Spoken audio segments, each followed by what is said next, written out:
Je dois vous dire que c'est avec beaucoup de peine, avec consternation que j'ai reçu cette triste nouvelle.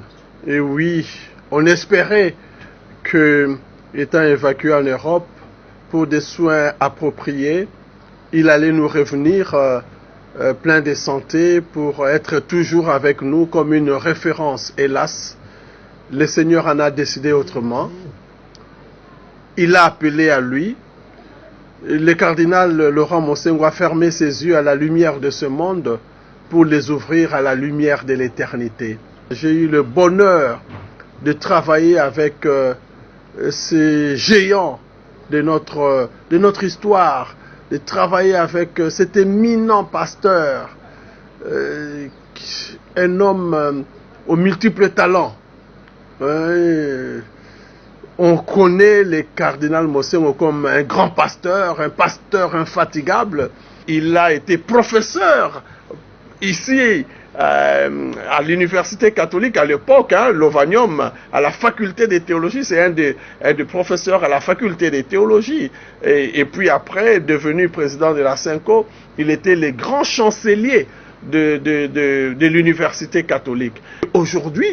Aujourd'hui, eh bien, il faut savoir que, par exemple, à l'Institut de théologie catholique des Jésuites à Abidjan, il y a une chaire cardinal Mosengo sur les études bibliques africaines. Ici même à Kinshasa, l'Université catholique du Congo, avec la faculté de théologie et les grands séminaires Jean 23, ont créé la chaire cardinal Mosengo. Pour poursuivre les recherches sur le domaine de l'inculturation, de la lecture africaine de la Bible, voilà.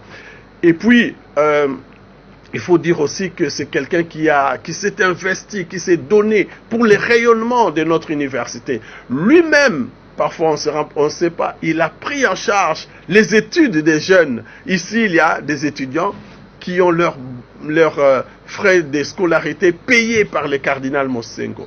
Un homme d'une grandeur de cœur. Le cardinal Mosengo s'est consumé en donnant sa vie. Puisse cette vie aujourd'hui fleurir, car tout amour s'aimé, tôt ou tard fleurira. Et l'amour s'aimé par le cardinal Mosengo, dans le cœur de tant d'hommes et femmes, dans le cœur des Congolais et des Congolaises, dans le cœur des Africains et au niveau international avec Pax Christi. Il est docteur honoris causa à l'Institut catholique de Paris. Cet amour semé pour mettre l'homme debout fleurira et nous sommes les héritiers d'une lourde tradition qui nous lègue. Puisse le Seigneur l'accueillir dans son royaume, puisse le Seigneur faire briller sur lui la lumière de la vie éternelle et qu'il lui accorde la récompense promise au bon et fidèle serviteur.